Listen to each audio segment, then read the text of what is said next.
கிறிஸ்து வந்து சிலுவையில் அறையப்பட்டார். அந்த நாளில் சொன்ன 7 வார்த்தைகளில் ஒரு வார்த்தை வந்து 3வது வார்த்தையை வந்து தேவனுக்கு கொடான சொல்கிறோம். அந்த வார்த்தை வந்து யோவான் 19வது அதிகாரம். அப்பொழுது இயேசு தம்முடைய தாய்க்கும் அருகில் தமக்கு அன்பாய் இருந்த சீசனையும் கண்டு தம்முடைய தாயை நோக்கி, ஸ்திரீயே, உன் மகன் என்றார். பின்பு அந்த சீசனை நோக்கி, அதோ உன் தாய் என்றார். அந்நேரம் முதல் அந்த சீசன் அவளை தனிவிதமாய் ஏற்றுக்கொண்டான். கர்த்தருடைய நாமத்துக்கு ஸ்தோத்திரம். இந்த வார்த்தை வந்து இயேசுப்பா சிலுவையில தன்னுடைய ஜீவன் போகிற அந்த வினாடியில சொல்லக்கூடிய வார்த்தை. இப்போ இயேசுப்பா வந்துட்டு ஒரு 12 சீசர்கள்ல ஒரு 3 சீசரை தேர்ந்தெடுத்தாரு. அதுல ஒருத்தர் வந்து யோவான். இப்போ யோவான்கிட்ட வந்து தன்னுடைய தாயை வந்து ஒப்பு கொடுக்கிறாரு. ஏன் அப்படின்னா, ஆண்டவர் வந்து தன்னுடைய தாயையும் தகப்பனையும் கனம் பண்ணணும். அவங்கள ஆண்டவர் எப்படி பிதா வந்து எப்படி ஆண்டவர் சொல்லி கொடுத்தாரோ அந்த மாதிரி அவங்கள ஜீவனுள்ள நாள் வரைக்கும் அவங்கள பாதுகாக்கணும், அவங்களுக்கு தேவையானதை செய்யணும் அப்படின்னு சொல்லி நமக்கு கற்றுக் கொடுத்துருக்கிறாரு. அப்ப இவர் மறிச்சிட்டாரு அப்படின்னா அவங்களுடைய ரத்த சம்பந்தமான தாயை வந்து அவர் ஆண்டவர் சொன்ன வார்த்தையை நிறைவேற்றாமலேயே அவங்களுக்கு எந்த ஒரு பாதுகாப்பும் தரல அப்படின்னா அது வந்து அந்த இடத்துல நிறைவேற்றப்பட மாட்டாது. அதனால ஆண்டவர் என்ன பண்ணியிருக்காருன்னா தம்முடைய தாய்க்கு, அதாவது பிதா இயேசுப்பா வந்துட்டு பிதா சொன்ன அத்தனை வார்த்தைகளையும் அவருடைய பிறப்பிலிருந்து அவர் மறித்து உயிர் தெழுகிற வரையிலும் பிதா சொன்ன ஒவ்வொரு வார்த்தையும் அவர் என்ன பண்ணியிருக்காருன்னா நிறைவேற்றிருக்கிறாரு. அப்படி இருக்கும்போது தாய் வந்து அவங்க ஒரு தாயை வந்து பராமரிக்கிறது எப்படி என்ன ஏதுன்னு சொல்லி கொடுத்துருக்காரு. அந்த வார்த்தையும் கூட இதுல என்ன பண்றாருன்னா நிறைவேற்றுறாரு ஆண்டவரே. எப்படி நிறைவேற்றுறாரு அப்படின்னா யோவான் தன்னுடைய சீசனை கொண்டு என்ன பண்றாரு நிறைவேற்றுறாரு. இப்ப யோவான் கடைசி வரைக்கும் வந்து தன்னுடைய தாயை வந்து பாதுகாத்துக்குவாரா. இப்ப நம்மளுடைய சொந்த பந்தம் நம்மளுடைய உறவுல நம்ம சித்தியோ சித்தப்பாவோ யாரோ ஒருத்தர் இறந்துட்டாங்க அப்படின்னா, இப்ப அவங்களுடைய மகன் இறந்துட்டாங்கன்னு வச்சுக்கலாம். இப்ப அவங்க மகன் இறந்துட்டாங்கன்னா அவங்க சித்தி வந்து யார் பாதுகாப்பாங்க? பிற மக்கள்கிட்ட ஒப்படைப்பாங்கன்னா இல்ல தன்னுடைய சொந்த பந்தத்திட்ட ஒப்படைப்பாங்கன்னா? நம்பகமான ஒரு ஆள்கிட்ட தானே ஒப்படைக்க முடியும்.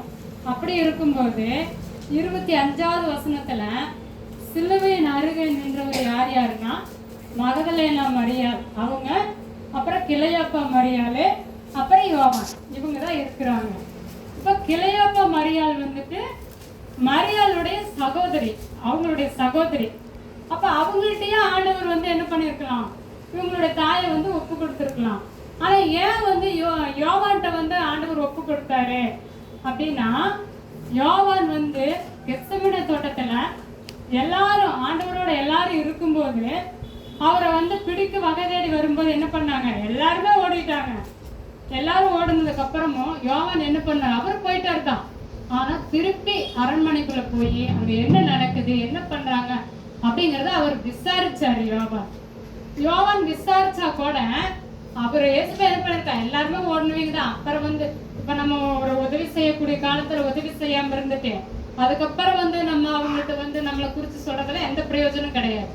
அதே மாதிரிதான் எல்லாருமே ஓடி போயிட்டாங்க, இவரும் ஓடிட்டாரு. அதுக்கப்புறம் அரண்மனைக்குள்ள போய் விசாரிச்சு என்ன பண்றது, ஒண்ணும் பண்ண முடியாது இல்லையா. ஆனா யோவான் என்ன பண்ணாரு, எந்த சீசருமே வந்து கடவுளுடைய சிலுவை மரணத்துல அவருடைய சிலுவைக்கு பக்கத்துல நிக்கல. அந்த ஒரு சீசன் மாத்திரம்தான் நின்னாரு. அப்புறம் என்ன இதுல நடக்குதுன்னா, நம்ம மகதலேனா மரியாளும் யோவானும் ஊழியத்துல நிறைய செஞ்சிருக்காங்க. இந்த மகதலேனா மரியாள் வந்து மக்தலா அப்படிங்கிற ஒரு இடத்துல இருக்காங்க.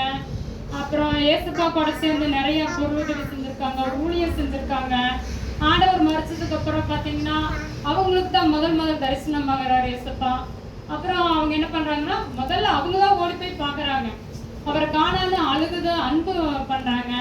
இப்படி எல்லாம் அவர் மேல வாஞ்சி இருக்கிற அவங்கள்ட்ட கூட ஒப்படைக்காம யோவான்ட்ட ஒப்படைக்கிறாரு.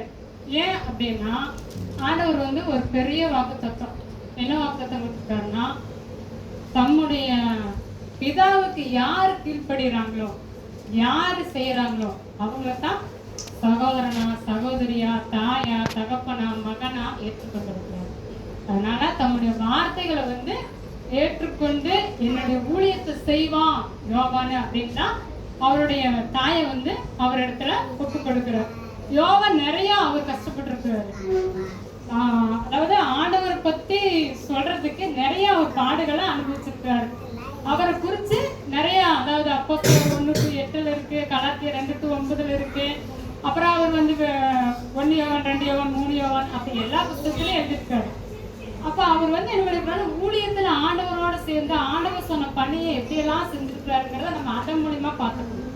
அப்ப அப்படிப்பட்ட ஒருத்தர் இடத்துலதான் வந்து யோவானை ஒப்பு கொடுத்திருக்கிறாரு. யோவான் பாத்தீங்கன்னா அவங்களுடைய அப்பா பேர் செபதேயு, அம்மா பேரு சலோமே, அவருடைய சகோதரர் வந்து யாக்கோப்பு. இவர் வந்து ஒரு சில காலங்கள் என்ன பண்ணாருன்னா, இன்னொரு விஷயம், பெரிய விஷயம் என்னன்னா, ஒவ்வொரு ஊழியர்களையும் சீசரையும் தேடும்போது ஏசப்பா சொன்ன உடனேயே விட்டுட்டு வந்தவர் யோவான். விட்டுட்டு வா, வலையை விட்டுட்டு வான்னு உடனேயே விட்டுட்டு வந்துட்டாரு. இப்ப ஆண்டவருடைய வார்த்தைக்கு உடனே கீழ்பட்டு தன்னை ஒப்பு கொடுத்ததுனாலதான் யோவான் இடத்துலதான் தேவன் வந்து தன்னுடைய தாயை ஒப்பு கொடுக்கிறாரு. இப்ப ஏசப்பா வந்து இந்த இடத்துல தன்னுடைய தாய்க்கு பறிஞ்சு பேசிருக்கோம்னா பிதாவுக்கு பறிஞ்சு பேசிருக்கோம். இப்போ பிதா வந்து என்ன அந்த கடைசி நிமிஷத்துல பிதா வந்து சொல்லியிருக்காரு, இப்படி கணம் பண்ணணும்னு சொல்லியிருக்காரு. அதனால வந்து ஏசப்பா கணம் பண்றாரு. இந்த ஒரு வினாடி அவர் நினைச்சு பார்த்துருக்காரு, ஏன் நம்ம தாயை விட்டுட்டு நம்ம மறிக்கணும் அப்படின்னு அவர் நினைச்சு பார்த்துருக்காரு. கடைசியில அவங்களுக்கு ஒத்துமை இல்லை. இப்போ அவருக்கு வந்து ஆயுசு நாள் கூடி அப்படி மறிச்சிருந்தா கூட அது வேற பிரச்சனை. ஆனா அவர் ஜீவனோடு இருக்கும் போதே தம்மை ஒப்பு கொடுத்துருக்கிறாரு, அப்படியே நம்ம ஒப்பு கொடுக்கணும். நம்மளுடைய அம்மா நம்மளுக்கு இருக்காங்க, நம்மளுடைய சொந்த பந்தங்கள் இருக்குது, அப்படியே நம்ம வாழ்ந்துட்டு போயிடலாம்ல. ஏன் நம்ம ஒப்பு கொடுக்கணும் அப்படின்னா, பிதாவுடைய திட்டத்தை நிறைவேற்றுவதற்காகத்தான் தம்முடைய தாயை கூட அவர் என்ன பண்ணார் நினைச்சு பார்க்கல, நம்மளும் மாத்திரம்தான் நினைச்சு பார்த்தாரு. இதுல இருந்து என்ன தெரியுதுன்னா, ஆண்டவர் வந்து 2 விஷயம். ஒண்ணு, ஆவிக்குரிய பிரகாரமா நம்ம ஆண்டவர்கள் யார் யார் ஏற்றுக்கொள்றாங்களோ அவங்களாம் நமக்கு தாய் தகப்பன் சொல்லப்படும். அதே மாதிரியே நம்ம உறவிலையும் நம்ம அப்பா அம்மாவை எப்படி கனப்படுத்தணும் அப்படின்னு ஆண்டவர் நமக்கு 2 விதமா சொல்லி கொடுத்துருக்கிறாரு. இப்ப இதுல வந்து இந்த 7 வார்த்தைகள்ல ஃபர்ஸ்ட் என்ன பண்றாருன்னா, எஸ்ப பறிஞ்சு பேசுறாரு. 2வது வாக்குறுதி கொடுக்கிறாரு. 3வது நிறைவேற்றுறாரு. 4வது கொஞ்ச நேரம் நம்மள மாதிரி என்ன ஆயிடுறாருன்னா கலங்கி போயிடுறாரு. 5வது பாத்தீங்கன்னா தம்மை வெளிப்படுத்துறாரு. 6வது முடிச்சாரு. 7வது ஒப்பு கொடுத்துட்டாரு.